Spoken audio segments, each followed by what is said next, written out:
ফরিদপুর ৪ আসনের ভাঙ্গা এলাকায় পূর্ব ঘোষিত ৩ দিনের অবরোধ কর্মসূচির তৃতীয় দিনেও থমথমে পরিস্থিতি বিরাজ করছে। সতর্ক প্রহরায় আইন শৃঙ্খলা রক্ষাকারী বাহিনী। সোমবার দিনভর সহিংস ঘটনার পর মঙ্গলবার সকাল থেকে দক্ষিণাঞ্চলের সড়ক ও মহাসড়কগুলোতে যান চলাচল স্বাভাবিক রয়েছে।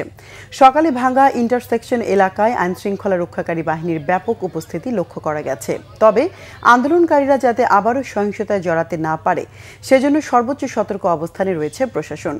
জেলা প্রশাসক কামরুল আহসান মোল্লা জানিয়েছেন, পরিস্থিতি নিয়ন্ত্রণে সব ধরনের প্রস্তুতি নেওয়া হয়েছে।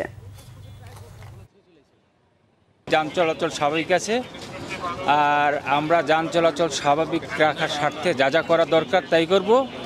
এবং এই বাঙ্গাবাসীকে আমরা বলতে চাই যে তাদের বিষয়ে আমরা ঊর্ধ্বতন কর্তৃপক্ষকে জানিয়েছি এবং এছাড়া একটি রিট আদালতে আছে শুনানির জন্য। সেই পর্যন্ত তারা যেন অপেক্ষা করে, জনদুর্ভোগ যেন সৃষ্টি না করে।